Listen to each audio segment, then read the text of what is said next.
Pour l'épisode d'aujourd'hui, j'ai le plaisir d'accueillir un des plus grands rappeurs actuels du continent africain. C'est le numéro 1 du rap en Côte d'Ivoire. Il est signé chez 928 Africa, le label de Booba. Son nom, Didi B. Ensemble, nous sommes revenus sur ses débuts dans la musique, sa carrière de groupe, mais aussi sa carrière solo. Nous avons également parlé de la manière dont il compte émerger en France avec son premier album.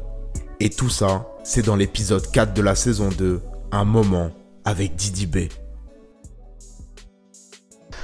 Didi B, comment tu vas? Ouais, ça va au calme, on est là. Aujourd'hui, on se retrouve pour une interview, l'occasion de revenir sur ta carrière, mais aussi du coup sur ton actualité. Yes. Est-ce que déjà tu pourrais nous dire où est-ce qu'on est là à l'heure actuelle? Bon, là, on est sur Paris. On est sur une terrasse de mon hôtel, tranquille, on est posé, chill. T'es dans quel état d'esprit là à l'heure actuelle? Bon, je suis là pour le boulot, hein. En même temps, un peu de vacances, mais je suis là aussi pour le boulot, principalement. On va revenir, on va faire une grosse analepse, on va revenir sur ton premier contact avec la musique en tant qu'auditeur. Qu'est-ce qu'au début de... Je parle de l'enfance, hein. Qu'est-ce qu'on t'a fait écouter? Qu'est-ce que tu as écouté quand tu étais à la maison? La musique panafricaine, la musique africaine, la culture africaine. Franchement, je ne peux pas me souvenir du premier son parce que je suis né dedans. Mes parents étaient artistes, ils sont toujours artistes. Mon père... les producteurs, arrangeurs, chef d'orchestre, ma mère chorégraphe. Et donc ils étaient tout le temps en train de faire des répétitions, des spectacles, des filages. Donc je suis né dedans, j'ai toujours entendu des sons de tambour, des sons de piano, des sons de guitare, saxophone. J'ai toujours entendu ça. Donc après, bon, la musique principalement à la maison, on me faisait écouter du Salif Keita, Lokwa, Richard Bona. Alpha Blondy. Oui, Alpha Blondy, Mewé, Myriam Makeba, tout ça. Donc voilà, c'est des sons de parents. Et justement, quand est-ce que tu as eu ce déclic de dire je vais passer de écouter de la musique à en faire? C'était quand exactement et comment c'était? C'était au lycée. Au lycée, j'ai décidé de commencer la musique à cause du rap, parce qu'il y avait pas mal de rappeurs au lycée. Donc j'ai voulu me lancer dedans pour montrer ce que je valais aussi. Mais après, la musique, c'est venu tout seul. Parce qu'au début, c'était juste pour faire des freestyles. Mais après, j'ai décidé de faire carrière. Faire des sons en studio, commencer à me promener avec d'autres rappeurs, faire des groupes, des petites prestations. Voilà, c'est à partir du lycée. Tu te souviens de tes premiers morceaux? Ouais. Il y a des morceaux On fonce dans le tas, Master 2. Bon, ça, c'est pas des morceaux que tu peux trouver sur internet en tout cas. C'est des dossiers archivés quoi. Ouais. Moi, je vais te parler des débuts en groupe avec Kiff No Beat. Comment ça s'est fait cette rencontre, cette connexion avec les autres membres? Et aujourd'hui, c'est un gros succès. Groupe numéro 1 de la Côte d'Ivoire. Comment aujourd'hui, justement, tu as ce regard sur le passé? Comment c'était? Raconte-nous un petit peu. Bon, le groupe, on est des amis d'enfance déjà. Des amis de quartier, des amis d'enfance, des cousins. Le fils du meilleur ami de mon père, le fils du cousin de mon père. Tu vois, c'est un peu mélangé. Donc, on était déjà dans la même zone. Donc, du coup, on s'est réunis. On a décidé de faire carrière ensemble à partir d'un concours. Voilà, on a commencé un concours de rap qui s'appelait Fire Flow.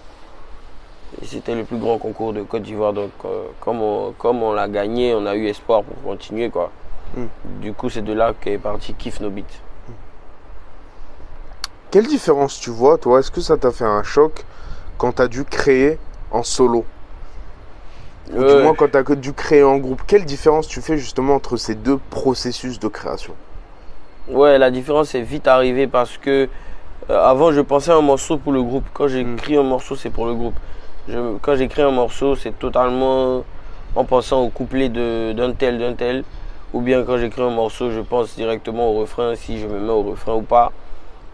C'était ça. Mais maintenant, en solo, tu penses solo, quoi. Tu écris Avant, tu écris des morceaux, tu écris nous. Quand tu écris des textes, tu mets nous sommes, on est les meilleurs, on est, tu vois. Mais quand tu commences en solo, tu essaies de t'affirmer plus, tu essaies de raconter plus ce que tu veux faire, tes ambitions dans les refrains, tout ça. C'est clair que c'était pas trop facile au début, mais avec le temps, je me suis habitué, quoi. Tu disais dans une interview que j'ai vue de toi qu'au départ, il n'y a pas d'argent, surtout dans une industrie comme celle d'Afrique en général. Dès lors qu'il a commencé à y avoir de l'argent, est-ce que toi, tu as directement cherché à comprendre d'où venait l'argent, qu'est-ce que tu pouvais faire avec, comment étaient distribués tes projets, les éditions, etc. Est-ce que tu as voulu directement avoir une vision sur le business de la musique, sur comment ta musique t'a amené du revenu? Direct, moi dans le groupe, si tu demandes à tout le monde sait que c'est moi qui... J'aime bien savoir où les droits sont, l'argent des streams, l'argent de la distribution et tout, les contrats de concert, tout, j'aime bien demander pour me renseigner. Et ça fait que après tu connais ton propre business. Tu n'attends pas juste que ton manager te dise ah là tu as une prestation ici, tu as un show ici, voilà, tu as telle somme à prendre et tout. Au début tu aimes bien, mais après tu veux savoir, tu veux te cultiver un peu, tu veux savoir d'où vient ton argent, tu veux savoir encore les coins où tu peux gagner de l'argent et où tu n'es pas au courant. Tu vois, tu commences à... Il y a d'autres qui s'en foutent, hein, mais moi je m'en fous pas. Moi je cherche bien les droits, l'argent ça vient d'où, c'est où encore on peut gagner plus d'argent. Est-ce que moi-même je peux faire un festival aussi? Bon, après on a des role models comme les Américains disent, on a des exemples comme Jay-Z, comme tout le monde, comme Booba, on essaie de mettre l'argent qu'on gagne ailleurs aussi. Voilà, ça c'est... Je pense que c'est le plus du rap aujourd'hui. Est-ce que toi tu y penses ou est-ce que tu l'as déjà fait justement investir dans d'autres milieux que la musique? Ouais, bien sûr. Moi j'ai investi dans plein de choses. Restaurant, dans mon pays en tout cas. Restaurant, soirée, festival. Même là j'étais même en train de me disperser avec j'avais un ami en Chine avant le Covid. On était en train d'essayer de faire une marque de casque. Ouais, et même un téléphone aussi. D'accord. Mais bon, du moment où j'ai commencé ma carrière solo, on a décidé de terminer cette étape d'abord avant de faire autre chose, quoi. Et ce que tu disais là, c'est intéressant dans le sens où, au début, le manager, etc., ils disent ouais, t'as gagné tant, tiens, va chercher ça, etc. Est-ce que c'est uniquement par envie de culture, par envie de voir, d'avoir une vision, ou est-ce que c'est aussi dans le sens où j'ai pas envie que les autres mangent sur moi, etc., etc. Non, c'est bien sûr au début, tu n'as pas envie qu'on mange sur toi. Mais quand tu es avec des gens de confiance, c'est pas la question qui te vient à l'esprit. Nous, même nos managers, c'est des amis d'enfance. Et même ma manager actuelle, c'est une relation qu'on a, une relation saine, c'est pas une relation argent. Voilà, franchement, c'est plus pour la culture. Parce que moi, à un moment, j'ai décidé de faire un label en Côte d'Ivoire, qui existe toujours. Et j'ai bien envie d'avoir cette étiquette de producteur. Voilà, donc j'ai envie de savoir tout ce qui se passe aussi dans tout le business. Donc c'est ça qui m'a rendu curieux, quoi. C'est intéressant que tu aies cette mentalité. Il me semble que tu n'as même pas encore la trentaine.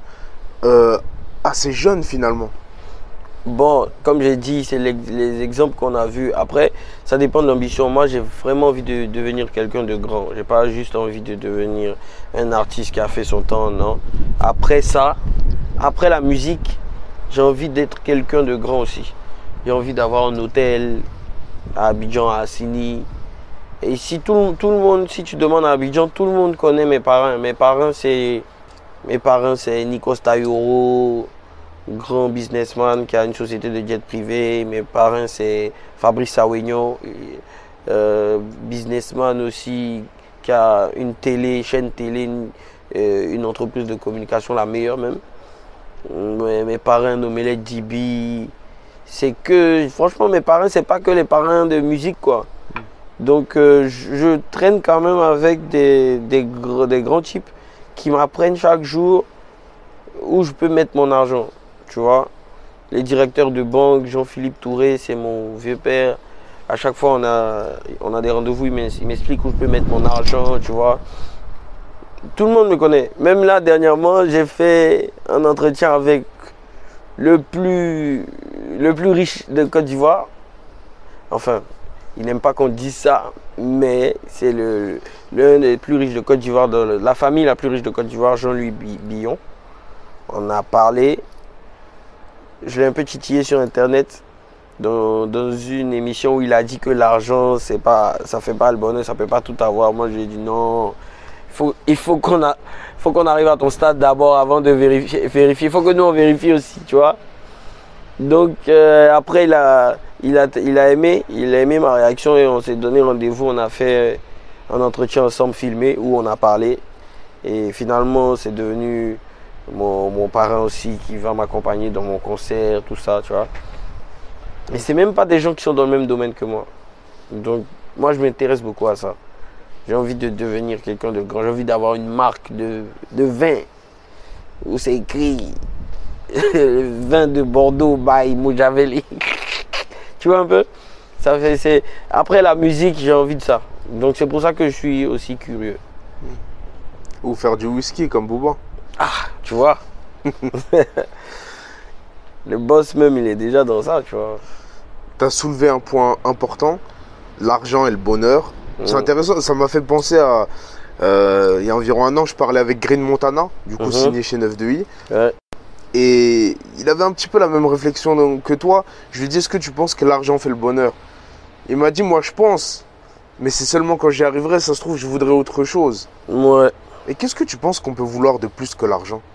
À part l'argent, je pense qu'on peut vouloir plus de liberté aussi. La santé? Bien sûr. Si tu n'as pas la santé, tu peux rien faire de tout ça. Mais je pense qu'après l'argent, on a envie d'avoir une belle fin. Après l'argent, tu as envie de bien prendre une bonne retraite, bien être libre, faire des choses qui te plaisent. Tu n'es pas obligé de... Franchement, après, on cherche l'argent pour ne plus s'occuper de l'argent. Moi, je pense que c'est ça. On cherche à avoir l'argent pour ne plus avoir à courir après l'argent. Donc, c'est le dernier stade pour moi. Quand je vais finir d'avoir un peu plus d'argent. C'est vrai, j'ai cherché l'argent, mais j'ai plus cherché à ce que l'argent vienne à moi sans que je fournisse beaucoup d'efforts, quoi. Voilà, et puis après, belle retraite. Voilà. C'est important de laisser quelque chose, d'être quelqu'un, parce que moi j'imagine, il y a une phrase qui dit « Il charbonne pour être connu, on charbonne pour disparaître ». Toi, ce serait on charbonne pour devenir quelqu'un et laisser quelque chose, une empreinte. Ouais. Moi, je charbonne pour laisser ma marque, mon empreinte dans ce monde. Dans mon continent même, en plus. Primordialement. Comment s'imposer musicalement en Côte d'Ivoire? Comment t'as fait? Avec Kif No Beat. Musicalement, en Côte d'Ivoire, si t'es pas chaud, tu peux pas. C'est la base. Musicalement, en Côte d'Ivoire, tu dois être chaud. Même un single, ça suffit pas. Si tu as un single qui marche, tu as 3 mois pour envoyer un autre, quoi. Sinon, tous les Ivoiriens te demandent, mais c'est tout ce que tu as. Tu vois? Il y a plein d'exemples. En Côte d'Ivoire, tu sors un son, tu as 3 mois pour sortir un autre son, tu as un timing, en fait. On veut te voir être constant avant de te respecter. Parce qu'il y a trop de talent en Côte d'Ivoire. Si tu n'arrives pas à être chaud pour balancer que des bons sons, tu peux pas. Et nous, on a eu nos années comme ça à Kif No Beat, où de 2014 à 2018, il n'y avait personne même. On n'enchaînait que des hits. Donc c'est important. Pour quelqu'un qui est en Côte d'Ivoire, tu dois essayer tu dois être dans tous les hits de chaque vacances. Au moins ça. Et en Europe, parce qu'on se parle là à Paris, on n'est pas à Abidjan ni à Assini. Comment tu comptes t'imposer en Europe, surtout dans une carrière solo? Ah, j'ai plusieurs armes. Déjà, je suis dans un très bon label. Donc, j'ai un très bon producteur qui connaît ma musique, avec qui on s'entend bien sur ma musique en tout cas. On aura l'occasion d'en reparler justement dans le podcast. Et franchement, l'une de mes armes, c'est la scène. La scène, le live, mon énergie dans les clips, ma gestuelle, mes sons. Mes sons sont beaucoup recherchés. Quand je fais mes sons, franchement, je participe dans tout. Même l'instru, même le beatmaker. Je ne laisse jamais le beatmaker m'envoyer que des prods et je choisis. Non, je participe un peu. Et franchement, je pense que j'essaie de m'impliquer totalement dans tout ce que je fais. Donc, en France, je ne connais pas totalement le terrain. Le marché. Le marché. Mais une chose est sûre, c'est que dans ce monde, il faut avoir le talent et l'intelligence pour analyser la cible avant de foncer, quoi. Donc c'est ce que je vais faire. C'est quoi ton processus de création de A à Z? Comment tu fais un morceau? Comment tu fais de la musique? Un morceau, je commence par une note vocale, un enregistrement. Une top line? Ouais, une top line d'instru ou bien de refrain. Ou même un morceau, je commence par une phrase. C'est comme quand je dis il n'y a pas là dedans. Ça me fait penser à un morceau. Il peut être là que. Ah, mais tu peux faire ça, mais pourquoi tu fais pas ça? C'est parce qu'il n'y a pas là dedans. Et puis je me retourne. Ah, mais il peut faire un son comme ça qui parle de tout. Tout ce qu'on n'a pas envie de faire parce qu'il n'y a pas l'argent dedans. Donc du coup, je mets ça dans mon univers, je me dis, ah, je peux rapper comme ça, je peux kicker fort, mais il n'y a pas l'argent dedans. Et puis c'est comme ça que j'ai créé mon son, par exemple. Donc moi, mes mots, après instru, je vais au studio, je réfléchis sur le thème. J'écris moi ça part juste d'une phrase. J'écris une seule phrase et tout le reste il vient en même temps. Ça coule à partir d'une phrase. Tu soulignais dans une interview l'importance des concerts, du live. Tu disais justement, c'est pas tout d'être à la radio, à la télé en Côte d'Ivoire, c'est surtout les concerts, voir les gens et que les gens te voient. Il y avait aussi, tu parlais aussi de la radio de la rue, quand tu t'entends dans les petits cafés, quand tu t'entends dans les voitures, etc. C'est ça. Est-ce que toi, en créant, quand tu fais un morceau, tu penses à la scène, à ce que ça va donner dans un concert? Bien sûr. Quand j'écris un morceau, je pense à la scène déjà, départ. Je pense aux boîtes de nuit. Je pense aux gens qui doivent répéter des phrases avec moi. Même dans les couplets, je pense aux terminaisons des phrases. Est-ce que le public pourra répéter avec moi? Et du coup, quand tu fais ça, il y a certains rappeurs qui te disent non, tu rappes un peu trop facilement ou bien tu rappes un peu trop léger. Mais non, c'est pas ça le problème. Le problème, c'est que quand tu te retrouves sur scène à faire un couplet super kické et personne ne chante avec toi, franchement, tu t'en veux un peu quand tu rentres à la maison. Tu kiffes pas, quoi. Tu kiffes pas. Donc, moi personnellement, je kiffe pas quand je fais un couplet et personne chante avec moi. Donc, je préfère alléger mes couplets. Maintenant, souvent, je peux faire une démonstration de force dans un son où je kick.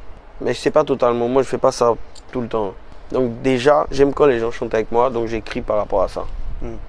Donc, c'est ça qui fait que mes morceaux turn up toujours. Je voudrais rebondir sur ça.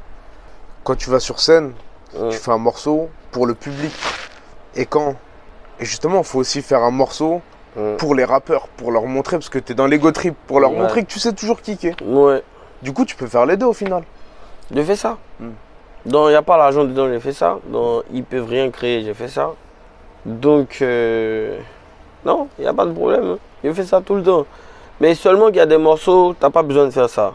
Sinon, tu deviens ennui, comme on dit chez nous. Tu deviens ennui. Ennui, c'est... Tu connais. Tu deviens saoulant. Tu viens chaque jour. Tic, tic, tic. À un moment, les gens... Tu sais le problème du rap aujourd'hui, c'est que le rap aujourd'hui envahit les auditeurs de rap, c'est plus les enfants et des jeunes aussi qui n'ont rien à voir avec les histoires de gangsters. Maintenant, il y a le swag. Maintenant, il y a le fun, il y a le swag, il y a la hype. Tu n'es plus obligé de quitter d'une cité pour percer, quoi. Tu n'es plus obligé de quitter, d'être gangster du quartier ou avoir des guns pour percer. Au contraire, même, je trouve que ce fléau-là est en train de diminuer, régresser un peu. Donc maintenant, c'est plus la bonne musique et la musique qui fait kiffer aussi. Donc, soit tu choisis 2-3 morceaux dans ton album où tu fais ça, soit si tu fais ça totalement dans ton album, tu vas voir le résultat. Tu auras des vrais commentaires de ouais, franchement, t'es lourd, t'as respecté, t'as kické sec dans l'album.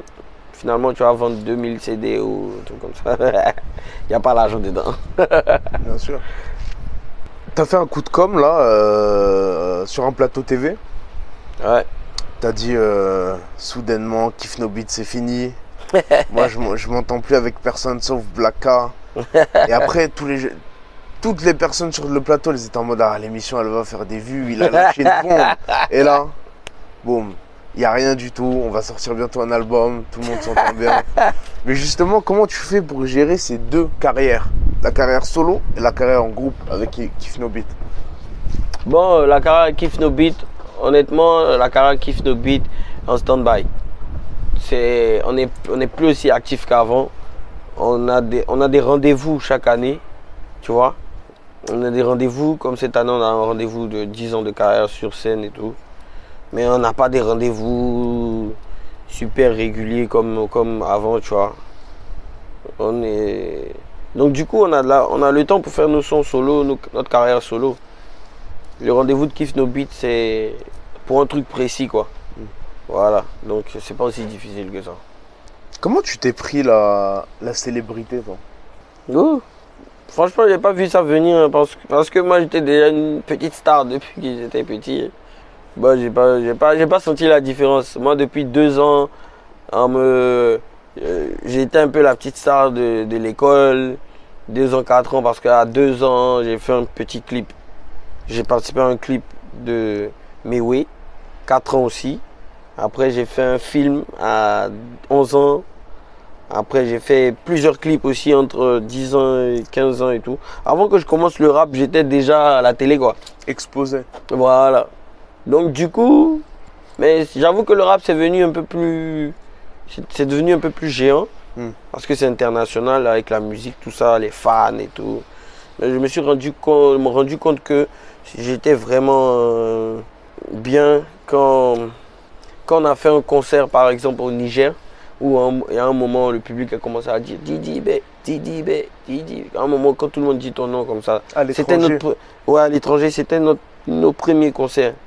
En ce moment-là, tu dis, ouais, ton nom est quand même placé maintenant dans le showbiz, quoi. Moi, j'avais une réflexion. Justement, à un moment, tu disais, les gens, ils comprennent pas quand tu lui dis que tu dois passer par mon manager, etc. etc. Admettons qu'un artiste, quelqu'un te connaisse depuis un certain temps, longtemps. Est-ce que, à un moment, tu vas aussi lui dire passe par mon manager? Ouais, bien sûr. Si vous avez déjà collaboré. Bien sûr. C'est intéressant. C'est quoi ta réflexion sur ça? Parce qu'il y a eu 2 gros artistes en France dont on ne citera pas le nom. Et l'un a insulté l'autre. Il était énervé parce que au début, les 2 étaient au même stade. Même le premier a aidé l'autre. Au bout d'un moment, le deuxième, quand il était beaucoup plus exposé, il a commencé à lui dire passe par mon manager pour un partage de leur feat. T'as pas peur justement de passer pour quelqu'un d'autant, quelqu'un qui a changé Non, ça c'est pas pareil parce que ça c'est entre collègues. Entre collègues, il n'y a pas de manager. Entre collègues, c'est nous, on décide et on informe les managers. Mais si tu m'appelles pour un show ou tu m'appelles pour une prestation où tu sais que tu seras gagnant, tu passes par le manager parce que moi, je vais te dire ok, même si on se connaît avant, je vais te dire on va parler d'abord. Je vais te dire ah c'est quoi, dis quoi, ok, ah c'est ça, ok. Écoute, moi je peux rien décider si tu dois informer mon manager. C'est comme ça. Je peux rien décider sans mon manager. Sinon, ça serait plutôt manquer de respect au manager. Bien sûr. Voilà. Booba s'est allié à Jean-Pierre Sec pour fonder 9-2i Africa. Donc la division en Afrique du label 9-2i, signé chez Universal. Tu as été une des premières signatures, je crois que c'est la première signature Ouais. du label. Raconte-nous un petit peu tout ça. Comment ça s'est fait de A à Z de la signature avec 9-2i Africa? Bon, j'ai reçu un coup de fil de Juliette Fivet qui m'a dit écoute, Didi, là, c'est sérieux, là, il y a 9DI qui veut te signer et tout. J'ai dit ah ouais. Il dit oui, donc reste en ligne, reste là, parce que je te reviens. Donc après, 2 mois ou 1 mois après, ils ont commencé les négociations. Ils sont venus vers nous, on a commencé à parler direct avec Anne. Et au fur et à mesure, on a trouvé les clauses de contrat, tout ça. Moi j'étais déjà partant. Mes managers, l'équipe, ils jouaient plus pour ma sécurité. Parce que c'est normal, tout contrat, il faut voir où tu mets les pieds. Donc les négociations se faisaient. Et pendant les négociations, j'ai reçu l'appel de Booba, qui était déjà chaud aussi, qui m'aimait bien. Donc quand il m'a appelé, on a directement commencé à parler musique. Donc du coup, pour nous, on était déjà en train de travailler ensemble. Donc on a déjà commencé à bosser les sons et tout. Pendant que le contrat se avançait, nous aussi on bossait. On n'a pas perdu le temps, quoi. Franchement, lui, il est très musique. Vous avez mis de côté le côté business. Ouais. Il est très musique. On me parle que de musique, il m'envoie que des sons, il me fait travailler, tu vois. J'avoue, je travaille plus qu'avant. J'ai la pression du bon résultat. Mais voilà, quoi. Franchement, le rapport qu'on a, c'est un rapport humain. Et on parle de son. On parle de musique. C'est pas une histoire de contrat, non. Tu n'as pas respecté telle clause de contrat, non. L'industrie en France, elle est très différente de celle d'Afrique. Ouais. Ce qui pourrait, on va dire, interpeller chez toi, chez beaucoup d'autres artistes africains, c'est le contraste entre votre puissance sur YouTube, Facebook, etc., qui est très forte. Il y a des chiffres mirobolants. Et justement, les streams, vente d'albums, etc. Il y a un énorme contraste. Comment tu comptes rééquilibrer ça, justement? De faire passer un peu la communauté Facebook, YouTube, etc., que ça passe en streaming et que ça puisse un petit peu équilibrer. En Afrique? En Afrique, c'est assez dur, hein. Franchement.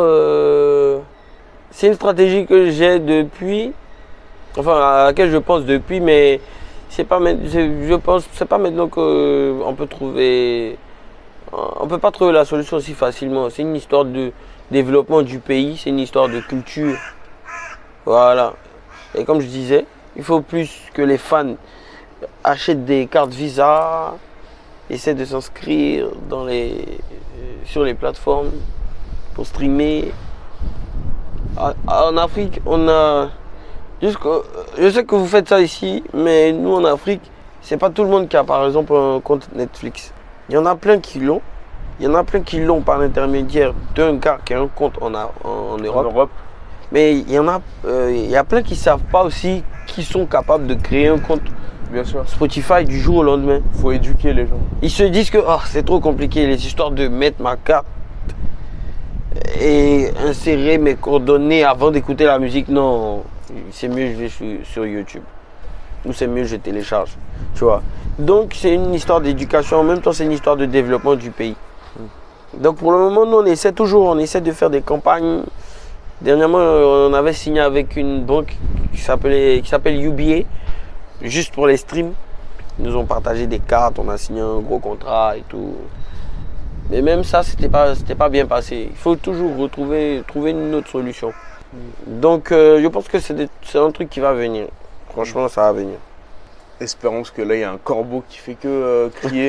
Espérons qu'il ne nous porte pas malheur pour l'avenir.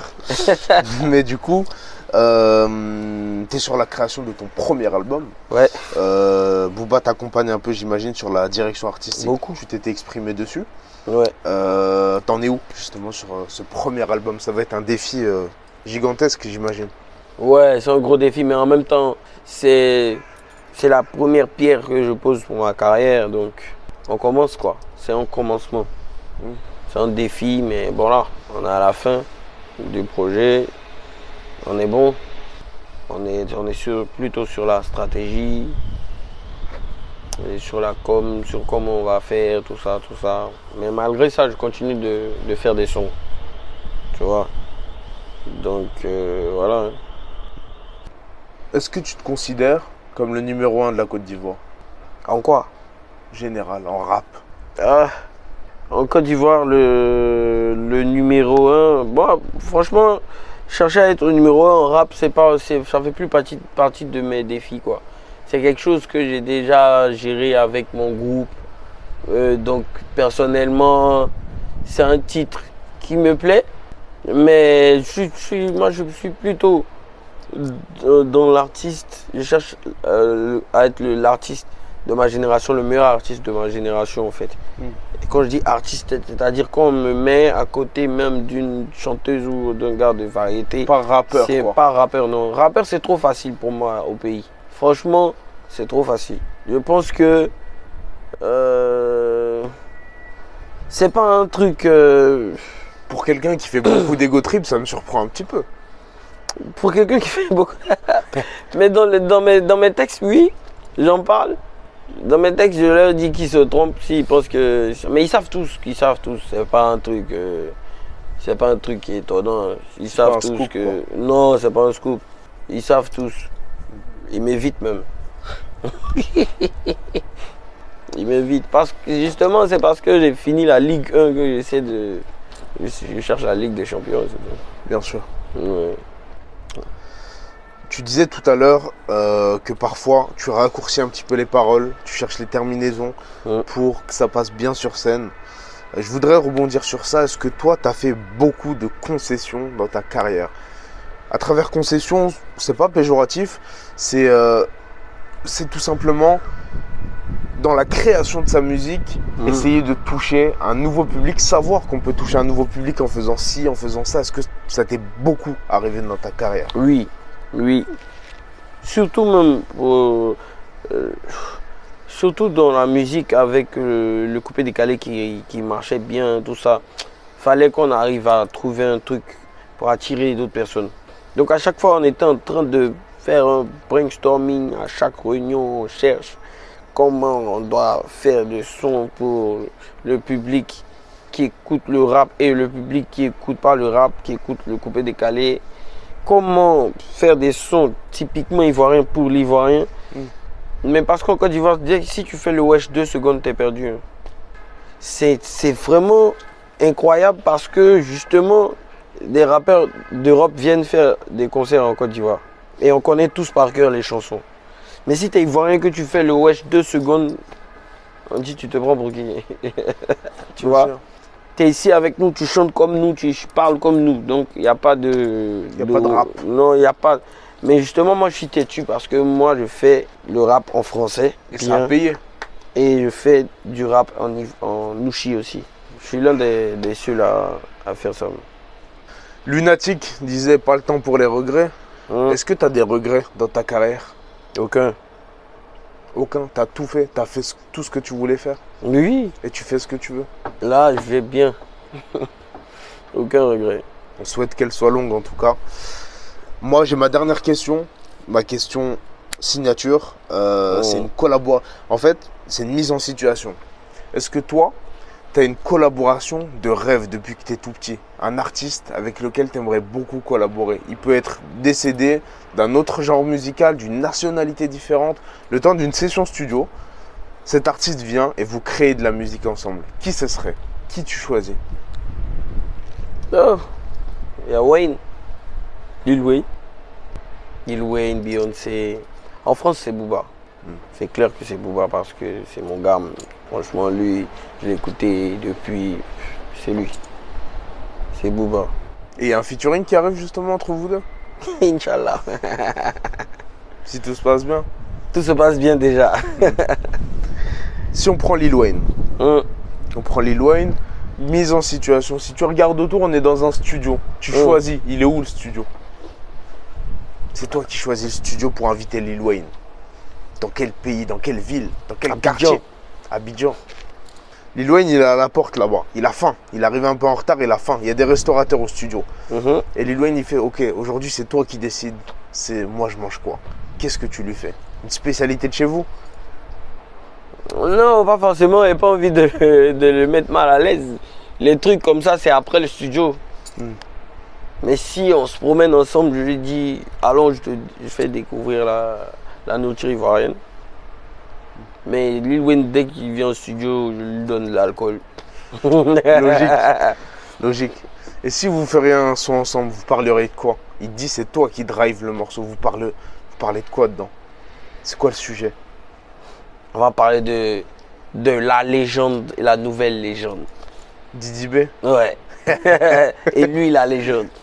Ouais. Ce serait beau, hein? Ouais. Didi B, merci beaucoup pour cette interview. Merci à vous aussi. On a pu revenir sur ta carrière, sur la carrière qui se poursuit, sur ton actualité, sur ce qui va arriver. Je sais pas si tu as un mot de la fin, l'album arrive. L'album arrive, l'album est bon, l'album est prêt. Mon prochain concert solo aussi, tout est en préparation, tout est bon. Et d'ici peu, vous aurez de bonnes nouvelles. Donc c'est toujours Didi B Mojaveli, l'artiste, le père de la conspiration. Et on est ensemble au Calamar. C'est la fin de cet épisode, merci de l'avoir écouté. Vous pouvez retrouver tous les autres sur les plateformes de streaming. C'était Youssef sur Hype Soul et moi je vous dis à très bientôt pour de nouvelles interviews.